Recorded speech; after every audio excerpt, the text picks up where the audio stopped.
Donc aujourd'hui, bienvenue au séminaire de l'ISFORT d'aujourd'hui. Bienvenue aux personnes en ligne aussi.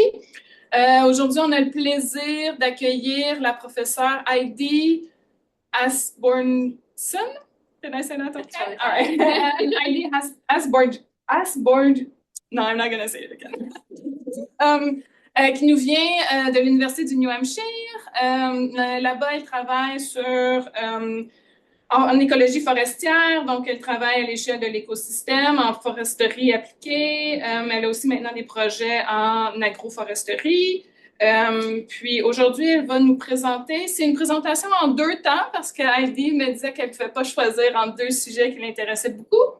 Donc, dans un premier temps, elle va nous parler d'une expérience d'exclusion de précipitation en forêt pour étudier la sécheresse.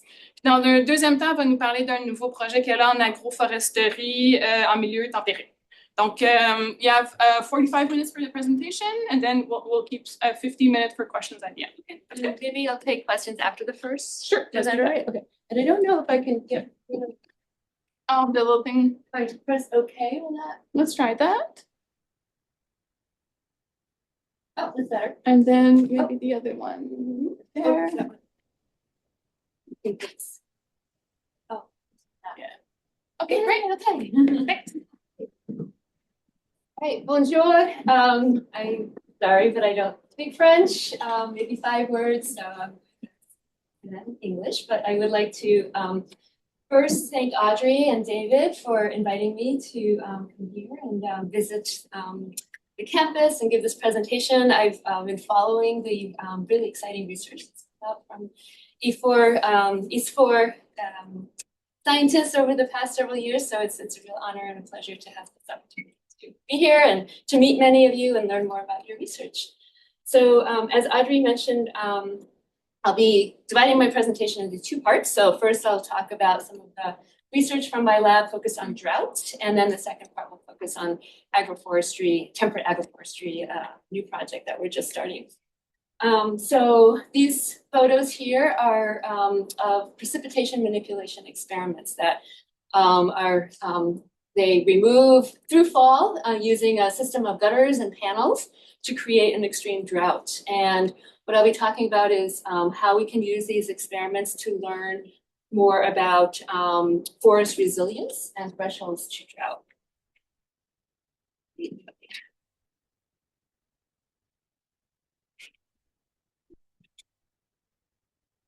Just click on the PowerPoint with your mouse, and then you should be able to switch the slides. Oh, the mouse track. There we go.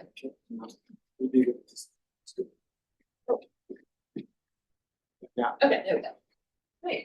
So as we know, an alarming trend in recent years has been the increase in tree mortality globally, so affecting pretty much all ecosystems across the world. And this is has been attributed to interactive effects between drought, heat, and vapor pressure extremes. And this tree mortality is also occurring in mesic or humid forest ecosystems where historically these ecosystems didn't experience a lot of drought-related mortality. And so because precipitation manipulation experiments are able to impose an extreme drought under controlled conditions, they can really help us get a more precise understanding of what's causing this tree mortality. So a couple of the first precipitation manipulation experiments conducted in mesic forests were conducted in the Amazonian rainforest. And this study here by Meyer et al. Looked at conducted a synthesis of a couple of these experiments. And what they were able to show is, here we see relative extractable water on the x-axis and relative change in biomass mortality on the y-axis. And we see that they were able to identify a very clear threshold of about 0.5 relative extractable water when we start to see a very sharp increase of tree mortality. And so, of course, this is really interesting to know, but for management, if we're trying to manage forests for resilience, we really want to be able to be able to predict when a forest or when a tree species is starting to approach a mortality threshold. And so if our goal is to manage for more drought resilient forests, we can, I guess the idea here is that we can use precipitation manipulation experiments to identify early warning signs of when a forest or when a tree species is starting to approach these thresholds. So we can think about environmental thresholds such as soil moisture or vapor pressure deficit that may trigger an abrupt change in a forest function in response to drought. And we can also think about physiological thresholds that indicate future changes in a tree species' health or survival.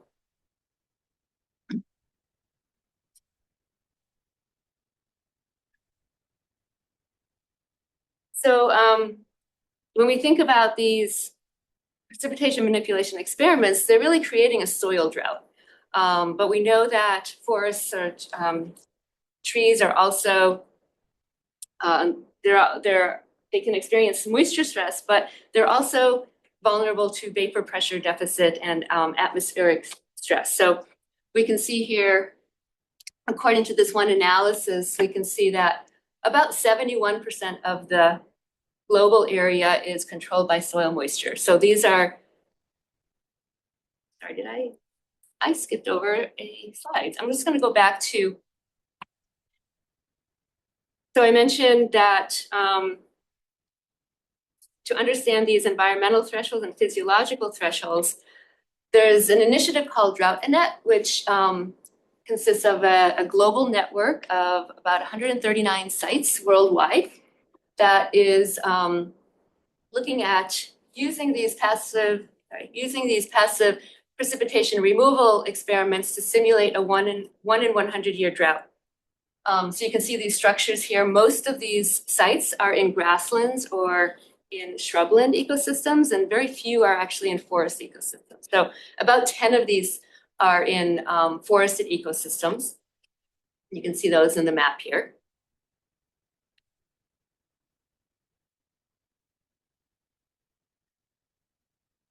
And these precipitation manipulation experiments are creating a soil moisture drought. And we know that plants are also responding to the atmosphere, to vapor pressure deficit. And so when vapor pressure deficit is high, that's also creating soil moisture stress in plants. So according to this analysis here, we look just globally, about 70% of the global area is controlled by soil moisture as a dominant driver of plant stress, but about 30% is controlled to a greater extent by vapor pressure deficit. And these are the sites that are located in more wet or mesic ecosystems. So studies are starting to look at trying to identify the relative importance of vapor pressure deficit and soil moisture in controlling responses of plants to drought. So this one study here looked at 38 different sites in the United States. And you can see here on the x-axis is the dryness index. So potential of evapotranspiration over precipitation. So to the right, we have drier sites, and to the left, we have the wetter sites.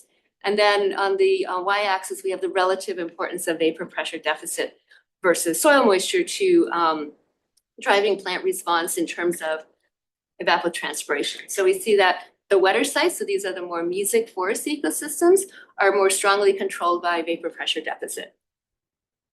So we also know that vapor pressure deficit is rising globally, and that plants are responding in very complex ways that we don't fully understand. This study by Novick et al. 2024 looks at all the possible, the hypothesized different ways that plants are responding to vapor pressure deficit. But the point I want to make here is that if understanding forest resilience and thresholds to drought, we really need to understand these interactive effects between soil moisture and vapor pressure deficit. I'll come back to that later in my talk. So what I'll be focusing on now is two drought experiments. One in New Hampshire, the Thompson Farm site, And the second is located in Peru at the Waikecha Research Station. And so I'll just kind of go over the experimental design of these two studies and then talk about the results. So here we have, the site consists of pine oak forest, about 100 years old. We had two 30 by 30 meter throughfall exclusion plots where we removed 50% of the throughfall and recreating a simulating a 1 in 100 year drought. Each pair has a control plot. We started the treatment in 2016, and then after 6 years, we didn't really see much of a response by the trees. And so the final year, we increased the removal to close to 100%, and we have a couple of photos here. This is a near 90% rainfall exclusion, and this is a view from the drone above.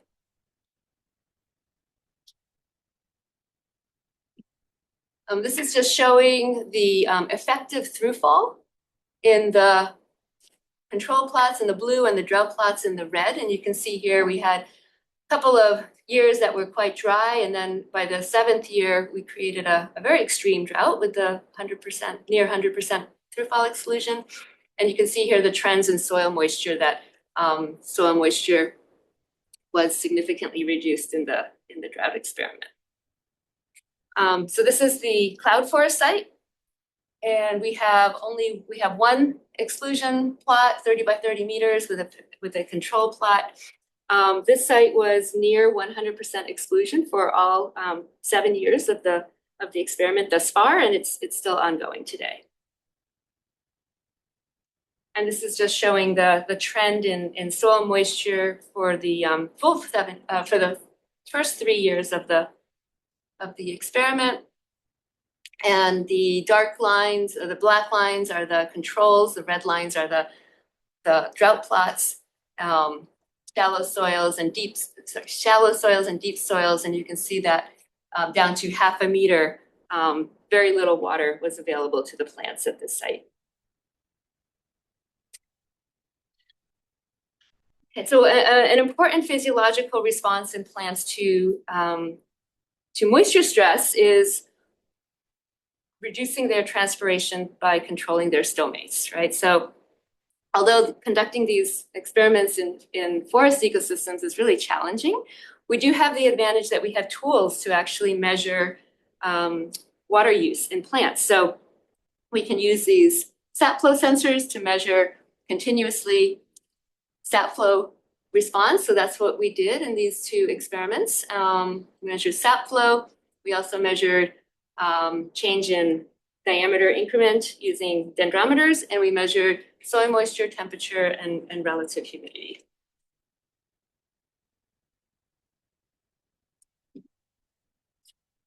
And so moving on to our results.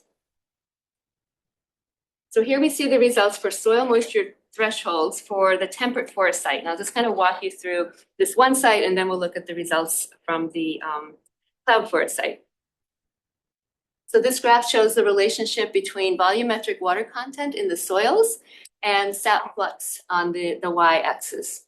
And just looking at pine first, we can see we use breakpoint analysis to identify the thresholds in sap flux.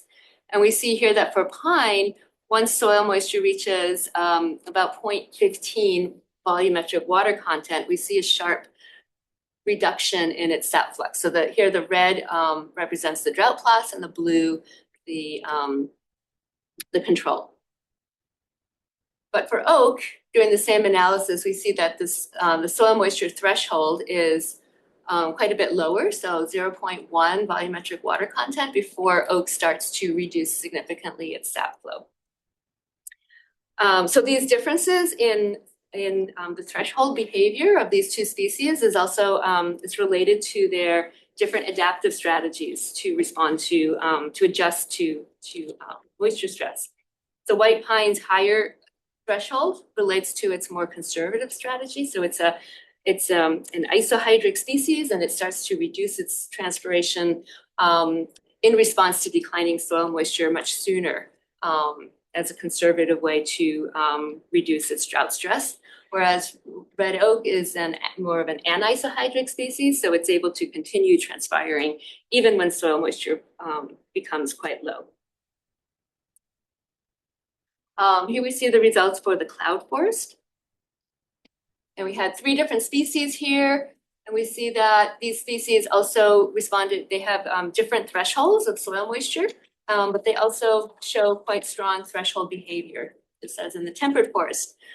But what was surprising here is that these values, these threshold values, are quite lower than both the pine and the oak. And we'd actually expected that these tree species that were growing in a much wetter climate would probably be more vulnerable to declining soil moisture and would actually have higher thresholds. So we think this might be one hypothesis, is that because these cloud forests are immersed in fog for much of the year, they may be, the control trees in the cloud forest in particular, may be getting additional water inputs from horizontal precipitation, so fog that impacts the leaves and then drips and reaches the soil. So there may be a buffering effect of that additional fog. There may also be additional water uptake by the leaves, so foliar water uptake of fog, and that may also serve as kind of a buffering effect on allowing these species to not experience the drought as extreme until it becomes quite dry. We don't have enough information about the physiological adaptive strategies of the cloud forest yet to be able to say something about how they actually differ in their physiologies, but that's something we're still working on. Okay, so another approach that we can use to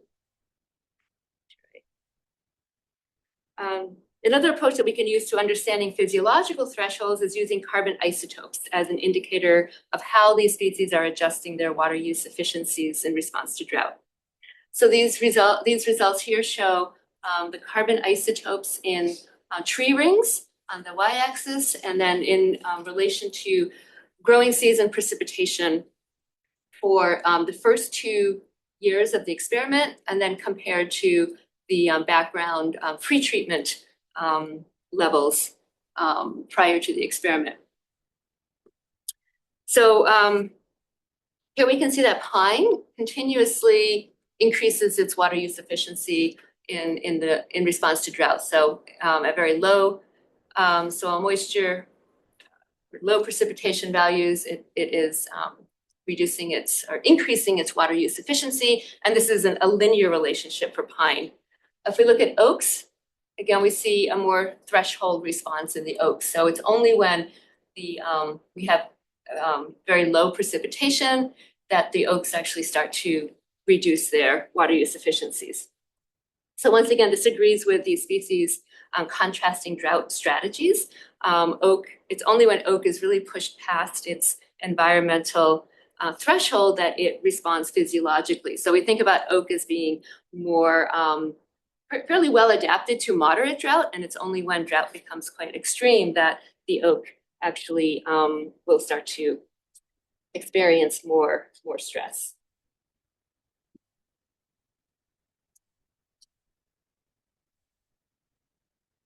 Okay, this is, we also used stable isotopes in the cloud forest. However, these trees don't form annual rings, so we were only able to conduct these analyses on a single measurement on leaf samples. But we do see that the drought trees shown in red and the control trees shown in blue have differences. It respond differently in terms of their water use efficiencies, and the droughted trees consistently increase their water use efficiencies. And this varied, the response varied across the species.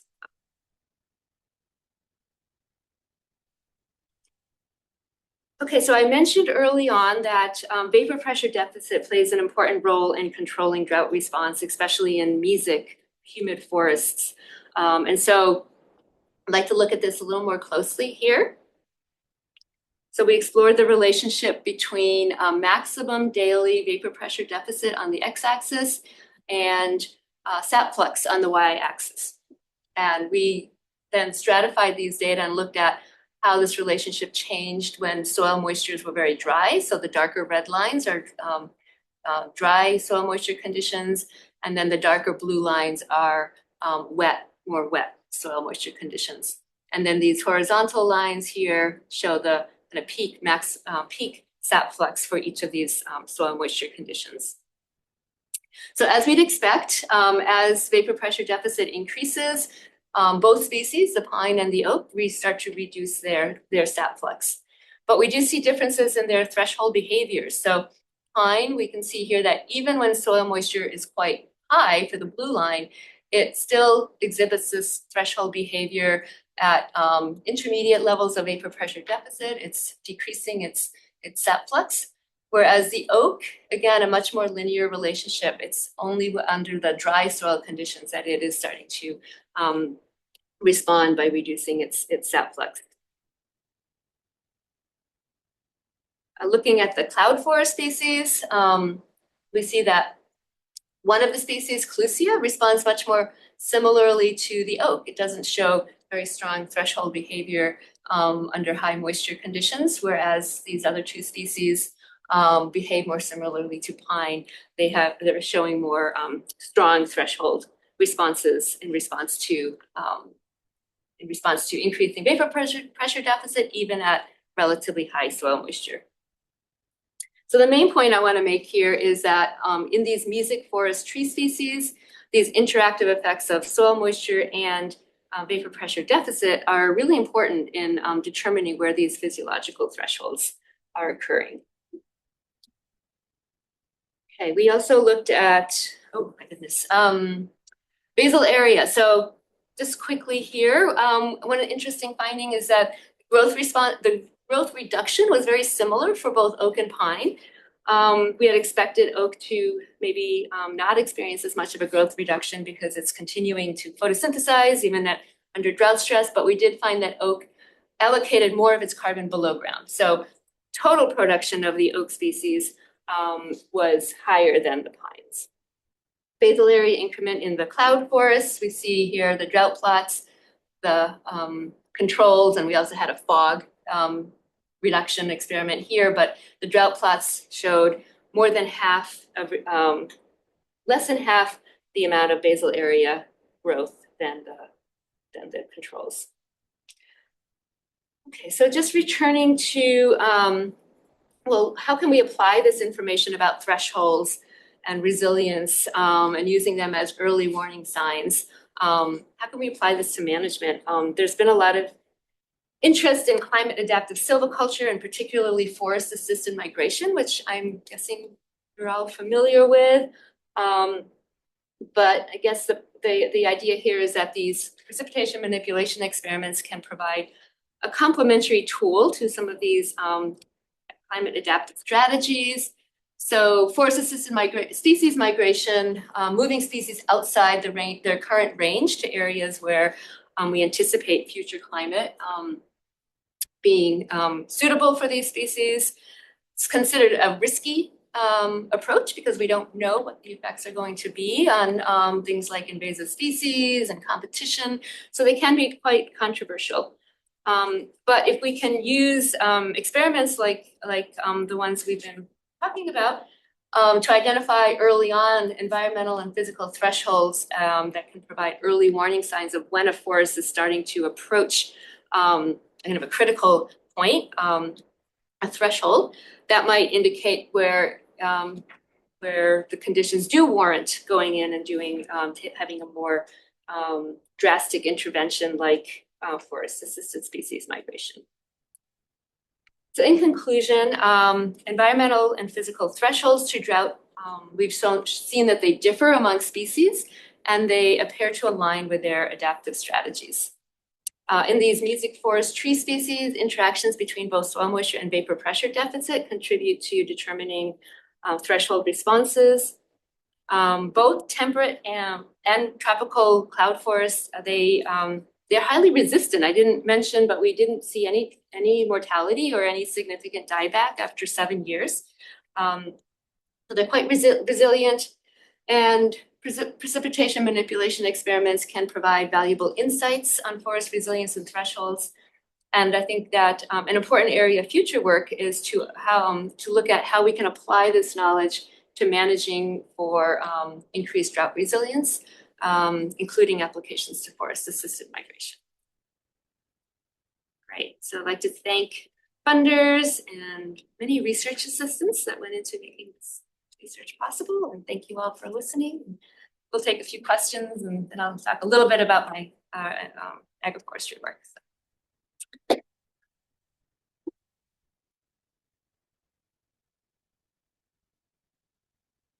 I think if there are any questions on this talk, we can take them now, and then I'll just kind of give an overview of, how the forest managers can use the threshold to prescribe silvicultural practices or treatment. You're asking how they can? Yeah. Yeah, well, I think that's the big question. I think I mentioned forest-assisted migration in particular because that's a silvicultural intervention that we really, because of all the risks associated with introducing a species outside of its range, it's only when I think that the current tree species or current forest is at a point where it's in reaching a threshold where it may not be able to adapt and adjust to conditions where that would be an indication of, yes, let's consider using more extreme interventions like forest-assisted migration. I think one of the challenges is that these drought experiments are they're expensive and they're time-consuming, and it's not feasible to put a lot of these out. And so, how do we kind of use the information that we have from experiments that have been conducted to make those decisions? So I think that's the big question, but I think that it's important to be able to have information that predicts how these forests are responding to climate change. So not a complete answer, but I'd love to hear if people have ideas as well, because I think that it's one more tool to understand how whether forests are able to adapt and adjust to a changing climate, and when we need to go in and take more extreme. But and I'm curious, is there much discussion around forest-assisted migration and controversy over? I know that the public is very concerned about that, and there's quite a bit of resistance as well. So I would say it's the same here. Yeah.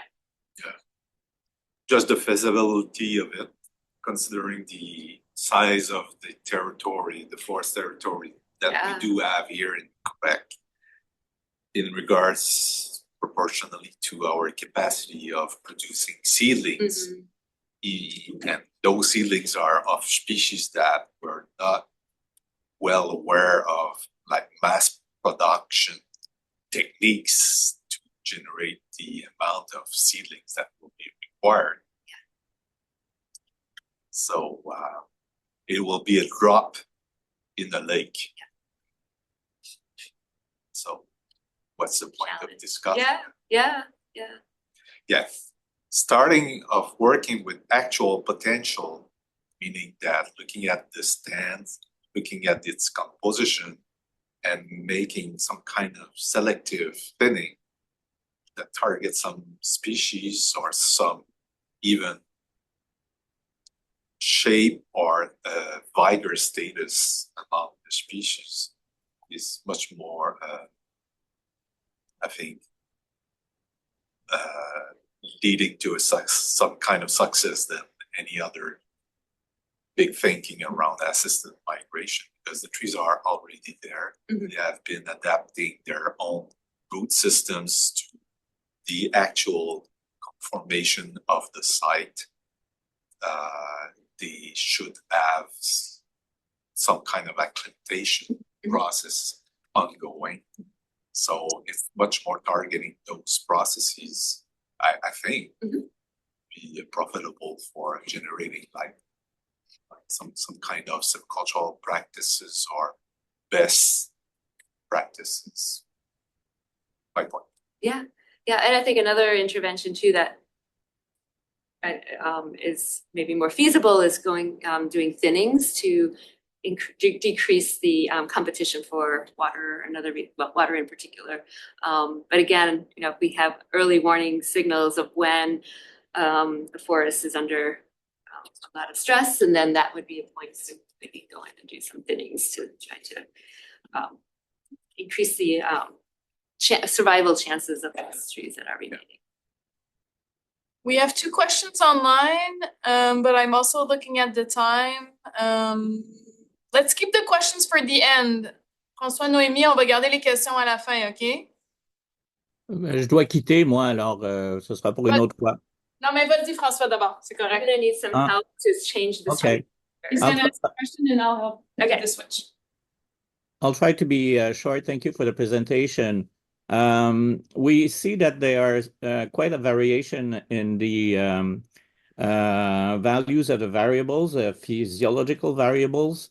It's not only the data that you have presented that behave that way, but we see that a lot. But we don't often see explanation for that variation. Do you have any insights for us about it? I'm not sure I'm following. Which are there particular variables that you're referring to? Well, pretty much all the variables that you have shown, they interact with quite a variation, and you would think that these interactions would be quite mechanical, since they operate at the cellular level. So I don't have a particular graph, because there are many graphs that you have shown that there a large variability among the observations. So I was wondering if you have any insight for us about it. Yeah, no, there's definitely a lot of variability, and I guess I should mention, we had 3 oaks for the temperate forest. We had a relatively low sample size, so 3 oaks and 3 pines. So there's a lot of variability in terms of in terms of all the variables. But despite that variability, we were able to identify very clear trends across the species that were, in most cases, significant. So I think it's just part of the nature of ecology is that very high variability. And there was also variability across years in terms of climate conditions and what the trees were responding to. So yeah, not sure I have more explanation of, a lot of variability. And so part of the challenge is, having enough data to be able to identify clear patterns across time and across space. Okay, I just wanted to know if it's more about plasticity or sampling scheme. Yeah, I don't think we were, at least not in these measurements. We have another study that's looking at trait plasticity. It's still ongoing, so maybe we'll be able to get at some of that. Okay, thank you. Thank you for the question. All right, well, I'm going to just do a very kind of short overview, and then we have time to discuss later if people are interested. So this is a new project that's called the ADAPT project, which stands for Promoting Climate Smart and Sustainable Agriculture in New England through Regionally Adapted Agroforestry Systems. And lots of reasons why agroforestry is, we are proposing that agroforestry is appropriate for New England, but we see that a lot of the landscape is in forests, and there's a lot of interest now in increasing local production of food in New England, and I'm curious to hear whether you're experiencing similar things here in Canada. But that would mean, because we are such a forested landscape, that would mean converting a lot of the existing forests to agriculture, and in turn losing a lot of the ecosystem services that forests provide. So what we're proposing, this is our conceptual model, and basically what we see here is a gradient of agricultural intensification. So we have on the left there conventional agriculture, which often consists of monocultures of crops, and with the goal of maximizing food production. Whereas on the other extreme, we have the reference forest, managed forest system, where we have not a lot of food production necessarily, but we maximize other services like carbon storage and other ecosystem services. So the premise here is that these agroforestry systems, we have silvopasture, food forests, and forest farming systems, that they provide kind of an optimal balance between increasing food production, but also maintaining a lot of the ecosystem services that trees and forests provide. So this project combines research, education, and extension to kind of explore the potential of these agroforestry systems. So I think I'm just going to, we're a transdisciplinary team, 3 universities, a lot of different governmental and non-governmental organizations are participating. We're working with 12 cooperators. So these are farmers who will be establishing different agroforestry systems on their lands, in addition to the 3 universities that will also have kind of more experimental systems that will be established. And we just started this project on July 1st of last year, so it's only 6 months old. So these are some of the activities we've been conducting so far. We did a rapid assessment of existing agroforestry farms. So this was last summer, and we had 30 different farms located throughout New England, 38 different agroforestry systems, 21 silvopastures, 14 food forests, and 3 forest farms. Silvopastures were by far the most common. We collected biophysical data, visited all these farms, just collected some basic measurements of tree species composition, stand structure, soils. These are just some of the sites. So we had silvopasture by addition. So this is where trees were planted into open fields. And then silvopasture by subtraction, where we had started off with a forest, and then the forest was thinned and pasture was established underneath. These are food forests. These are highly complex and species diverse systems, oftentimes in like urban lots or backyards, multiple strata and many different agroforestry crops. And then forest farming. This is a cultivation of shade-tolerant species in the understory. So here we have different medicinal herbs like ginseng being cultivated under the forest canopy. We looked at things like basal area per hectare, not surprisingly, the forest farms, and silviculture by subtraction had the highest basal area. Also very important for this project is there's a very strong socioeconomic component. So interviewing, doing surveys and interviews and trying to understand, well, what are the barriers to adoption? What does the farm budget look like? Ultimately, we want to try to understand what are consumers willing to pay for agroforestry products, and what are farmers willing to accept as far as adopting these agroforestry practices. So looking at, we're doing that time. So these are just some of the results. We're trying to understand, well, what do farmers view as the strengths of these agroforestry systems? So a lot of these were focused on kind of social, cultural benefits, wildlife, environmental benefits, whereas financial concerns and the ability of these farms to actually make an income, that was more of a weakness or a concern. Opportunities, they're seen as increasing demand. Again, threats, economic viability. So that was kind of a theme that that in general these agroforestry farms weren't terribly profitable. Only one farm had a profit over $1 million, and some farms had negative profit margins. So that's definitely a big challenge. We're in the process of developing an extension program in the Northeast, so training people who are interested in practicing agroforestry about the techniques. We're working with the cooperators to develop their farm trials. So we have a process of participatory co-design workshops where we bring cooperators together with experts in agroforestry to design these practices that will be implemented this coming year. So we did one on silvopasture, and these were some of the main results of the working groups and identifying important research questions that we'll be looking at as part of this project. And yeah, next steps. So this coming year, we'll be establishing experiments on the university farms and on the cooperator farms. We'll be developing the co-design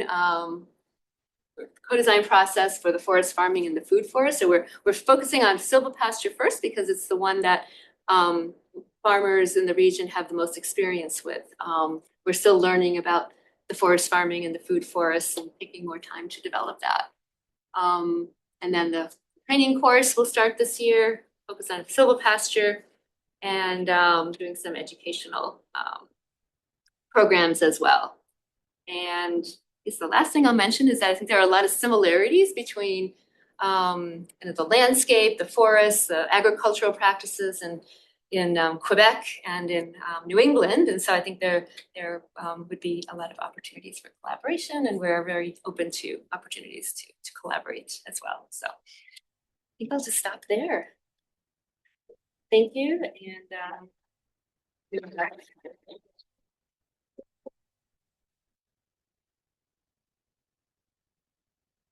so in terms of research questions, with the on-site trials, what do you think you'll look at mainly?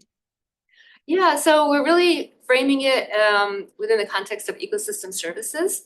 So we're looking at carbon, water, nutrient cycling, and biodiversity, and just monitoring that. I should mention this is a 5-year project, so we're really looking at the establishment phase with the goal of continuing beyond 5 years, certainly, but these first 5 years we'll be focusing on just the survival and growth, and then definitely looking at productivity, eventually production of yield of products. We don't expect to see a lot the first 5 years, but ecosystem services, and then what are the trade-offs? So what are we losing? I think there's a big concern over, if we put forests, if we convert forests to silvopasture, for example, yes, there's still trees, but we're also losing a lot of carbon storage capacity. And so being able to quantify what those trade-offs are is really important.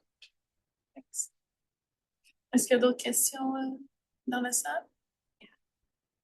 This is a really cool project, and I was wondering if it sort of started from community level questions, or was it more of like the research team that you described? Was it them who kind of saw, oh, we're starting to move in this direction, let's try to understand better? I'm just curious to know sort of like, who sort of started asking these questions? For the agroforestry, yeah. I think what really sparked my kind of curiosity initially was hearing about, and I didn't have a chance to talk about, but there these targets that various organizations were putting. Oh, by 2050, we want New England to produce 50% of its food. But to do that, we have to take land out of forests. And so there's also a lot of value in keeping New England forested. And so, personally, I've had an interest in agroforestry for quite some time, but I think hearing about those like future targets was like, oh, this is a real opportunity to promote kind of a more balanced approach than just putting forests into agriculture using conventional approaches. So that's kind of a short version of just this idea that, agroforestry, well, and just the New England landscape, it's very topographically complex. And so these agroforests tend to be more small scale, on smaller land holdings. And so, and it's a very urban, there's a lot of urban environment too in New England. So I think in my mind, it just seemed like a very natural fit. And there were a lot of other colleagues who were interested in us as well. And I know talking with David, there's a lot of agroforestry going on here. But I'm curious to learn more about I know there's a lot of work with intercropping and I don't know, these food forests and forest farming. Is that something that is also popular and growing? Is there an increasing demand for local food production or food that's locally produced in Quebec? It was particularly the case during the COVID, Yeah. but then with the inflation, people are less, so we have a lot of bio agriculture around here. Now they're struggling a lot because of the price of the food. So it's been like economically, it's not, well, that was some of what came out in our surveys too, is economically, they're more difficult to be able to like earn a living. Question? Noémie, est-ce que tu as encore ta question en ligne? Yeah, but it's for the first presentation. I think if we can, you can ask it. Okay, my question was like, you have like two places to experiment. You said like one in US and the other in Peru. In Peru, did you have any changes? Like you said in the US you went like 50% to 90%. So did you change also in Peru? No, it started off with close to 100% in Peru for the whole time. Yeah. Because it was easier to implement? Yeah, so and I should have mentioned this, this wasn't, like I didn't start that experiment. It was Dan Metcalf out of the University of Umeå in Sweden. And I think the rationale there was that they really wanted to push the forest and get a response. And you're much more likely to get a response at 100%, close to 100% than 50%. Whereas, you know, we kind of took the approach that we didn't want to kill the trees. And so we took a little bit of a more moderate approach. But I think, especially working in forest ecosystems now, based on what a lot of people, and I understand, you know, you've had a similar experience here, is we're seeing that, you know, forests are quite resilient. And if the question is really to understand how these trees are going to, you know, what their fundamental physiological responses are to extreme drought, we really need to be able to push them beyond. We're not trying to necessarily simulate what's actually going to occur, but we're really trying to understand their thresholds. So I think our group and talking with a lot of colleagues who have done these forest manipulation experiments are now kind of starting to rethink, well, if we're going to invest in so much resources and time to do these, let's push forests to a more extreme and do a more extreme treatment. So I think that was a lot of thinking was that they wanted to make sure that they could actually detect a response within a reasonable time frame.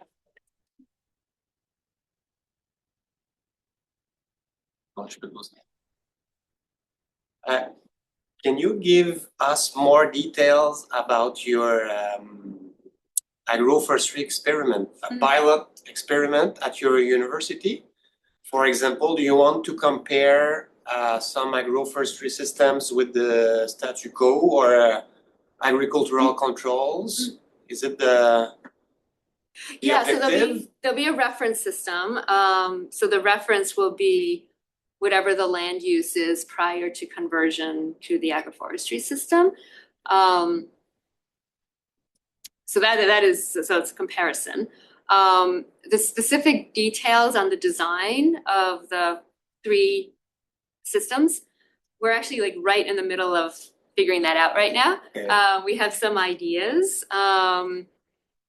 The silvopasture is like the easier one because we've already started some of that work. So we have, we're looking at both going from a forest to a silvopasture and an open field to a silvopasture by planting. We learned from our previous work that we really need to do a very severe reduction in basal area because we started, I think we went down to like 70 to 80 square feet, which is, but the trees grow back, right? And so now we had to go in and thin again. And so we're down to about 35, 40 square foot basal area in the silvopasture. So that one, we kind of have the design already figured out. the real challenge is the food forest because it is so complex. So we're using a kind of a functional trait approach and selecting different functional groups. So tree, shrub, large tree, small tree, shrub, and herbaceous cover, and probably one nitrogen fixing species and one non-nitrogen fixing to see if there's a complementary effect. But yeah, I didn't bring a, I can show you afterwards. I have a design of, how a tentative design of how we might combine these species in ways that we can then understand, well, is the nitrogen fixer having an effect on the productivity of the whole system? And then we need to have an experiment with replications. It will have replication. Okay. And we have 3 university sites, so it'll definitely be replicated across universities. Okay. But then hopefully we'll have like units replicated. So we're still figuring out the details. Okay. Yeah. But won't it take time for the trees to grow? The trees won't be mature. They'll be measuring, right? Oh yeah, they'll be planted. We might be able to get like saplings, but they're not going to start interacting for several years. So we really are looking at the establishment phase and what we can learn. And then hopefully we can continue always writing more grant proposals. And hopefully we can. Yeah, agroforestry takes time. Yeah, it does. Drought experiments and agroforestry take time. I think agroforestry takes even more time. I think you're right. You can't do 100% agroforestry in experiment in 1 year like you can with drought. So. Yeah. Oh, yeah. You were suggesting that in the Peru, in the cloud forest, that would be some kind of water uptake, foliar water uptake. I never heard of that. Oh, okay. Yeah. So can you explain how it works and what is the kind of organelles that are involved? Yeah, I mean, people are still doing, like the mechanism is still poorly understood. The way we know that it's happening is that we can put sap flow sensors and measure reverse movement of sap flow. So we can put sap flow sensors like in the branches near the leaves and actually measure the movement of sap coming from the leaves into the tree. So we can quantify how much is coming in, but the actual mechanism, and I'm not all that up on so we don't do that work in my lab. We just measure quantities, but I do know some groups are looking at, like there's some hypotheses that older leaves, when they have a lot of lichens and they start to form pores on the leaves, that may be one mechanism, but I don't know the details. I don't know if anybody else has looked into that. There's been a recent paper that suggests that it might be a bit more important that we used to believe. We used to put it aside, but in certain forests, they're thinking it might be like I don't know. I think I read something between like 5% of water uptake that goes through the leaf, and so that it should be something considered. But I don't know the physiological mechanism. Well, the cloud forest, evolutionarily speaking, it makes sense. Yeah, and people have shown that like dew, like even in grasslands, we have a lot of dew that. So it's been surprising at how many ecosystems actually show it. But I think cloud forest is probably, they are like on the extreme just because they're immersed in fog a lot. Yeah. So yeah, I think it's only been in the past maybe 15 years now, and people have known about it. And no, it's a fascinating process. All right. So thank you very much, Heidi, for your talk.